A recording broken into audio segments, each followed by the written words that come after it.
Good morning, my ride and die supporters. How are you? To God be the glory for allowing us to wake up to see this day, which we had never seen before, giving God all thanks in this season of Thanksgiving.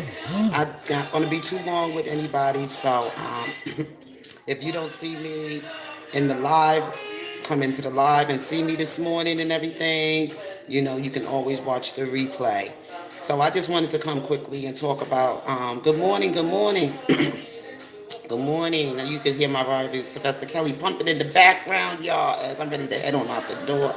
I'm finally able to make my little videos here up here instead of downstairs as I'm rushing out the door to go to work and drop off my sister's pup to the groomers. So anyway, y'all, I just wanted to just say, I want to just hey, Carolyn, love, how you doing, babe? Yes, I love you, Carolyn. You just always so supportive.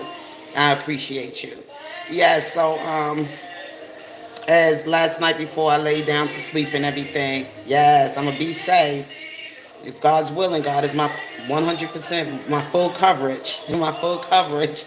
Yes, He's my full coverage. When I leave my house, He's my full coverage of my protection. My protection, yes, my life insurance policy. That's right. Yes, love you. Oh, I love that. He's my full coverage. Yes, you can't go out here without seeking God to be the head of your life. All the stuff that's going on in the world, like we just witnessed 2 weeks ago, that Friday at that Astro World, which I've been keeping you following up with and keeping people abreast of all that's taking place around this young man, Travis Scott, whose real name is Jaquez Webster or something like that. That's his real name. Jaquez Webster the second. His real name isn't Travis Scott, so we got to pay attention to that. How they changed their name in the industry.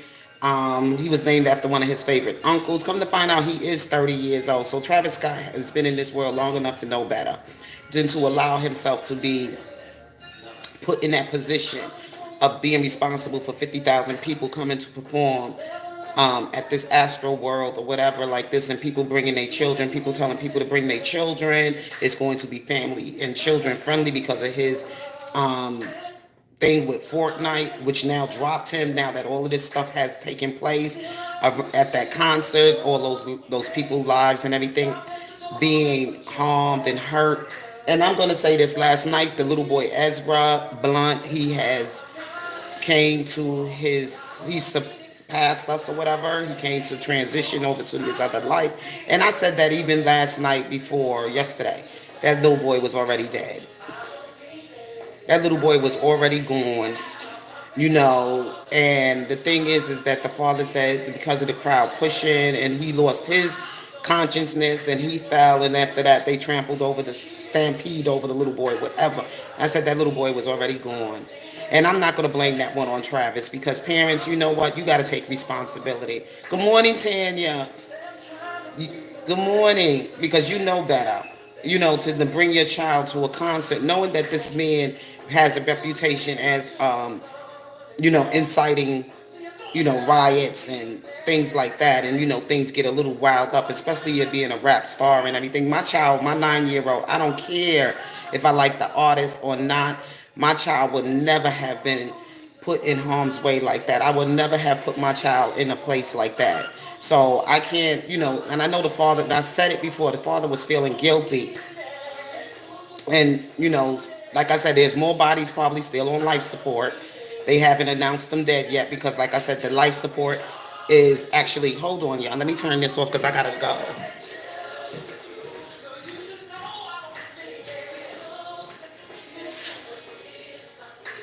I love you, Robert, but I got to get to work today. And you gonna hold me up, baby, because I love you. You know what?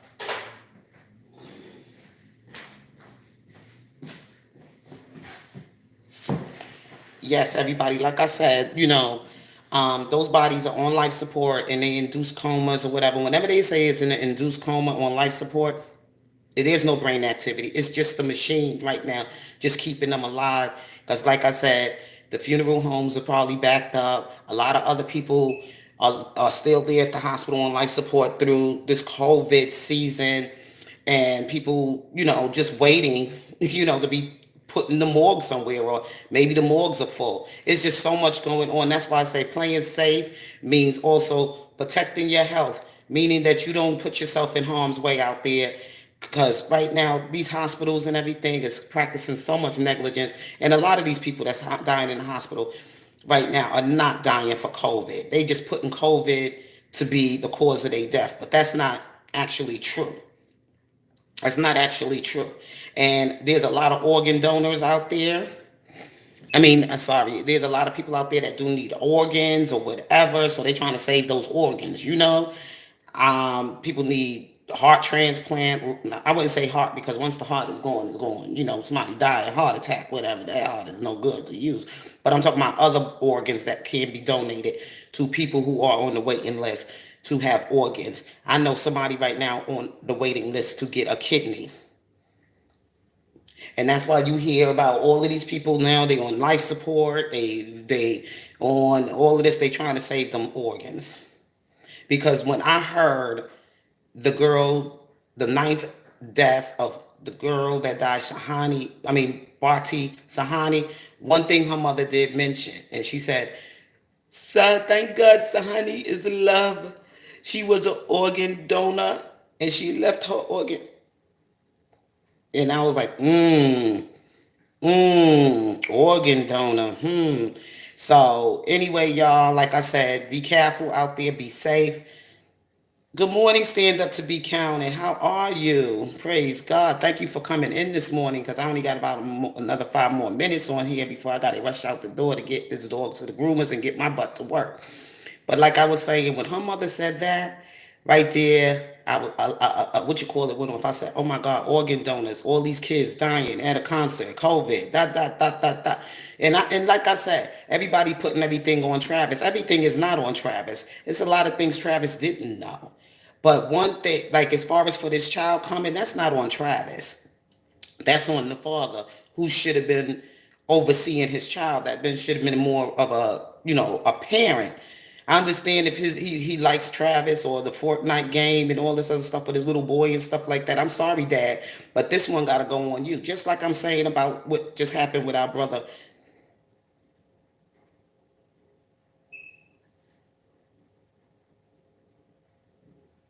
Thank you, Tanya. Exactly, exactly. Thank you, Tanya. I appreciate that. It's so true. You are a parent. This little 9-year old don't know about these things. He's just a baby. He just coming up in the world. He don't have any sense or direction. He's looking to you to give him that guidance. And you should have been giving him that parental guidance, knowing that this music is not appropriate for his age, knowing that going to a concert that this man is performing at would be putting him in some kind of danger or whatever. And now he's on here with Benjamin Crump, who's one of those attorneys that go out here and I call them like stand up to be counted ambulance chasers. Looking for a payday, looking for a payout. Now, if people want to donate and help the family out, that's cool. That's the human heart to do. But don't make it sound like Travis is at fault for this. Travis is not at fault. Even though I am not a Travis fan and I am not out here to support Travis, I'm here on the sake of seeing this situation as also some things that happened to Robert Sylvester Kelly. Like people blamed him for those teenagers, them women lying for their age and coming to his concerts and going to his after parties and somehow a way getting hooked up with him and all this other stuff. And when you don't look at what the parents did, the parents knew about R. Kelly's past and his reputation or whatever. Why should R. Kelly be held accountable for that? Some part, yes, but still in all, they said they were 18. They lied about their age. R. Kelly did do a background check in to find out if they were um, legal. You know what I'm saying? He did all of that. He checked through things with his attorneys, and he went through all the legal protocols or whatever. And here he is now sitting, almost being accused and being convicted of RICO. And R. Kelly was not operating the RICO. He was not. He was working for Sony and whatever people that was invested in him and his concerts, his contracts, and everything else like that. R. Kelly is not the man that need to be behind bars. Travis Scott saw this ahead of time, and he should have took more, said some things to send some signs out there. I don't know if he did. I'm just saying. He's a 30, when I come to find out he's 30 years old. You're 30 years old. You should have enough common sense to say, look, I'm not going out there on 30 with 50,000 people. I understand this and that, blah, blah, blah, blah, blah. But I'm the one going to be out there on that stage. If God forbid anything happen, it's going to be my name, my career, this, that, the other.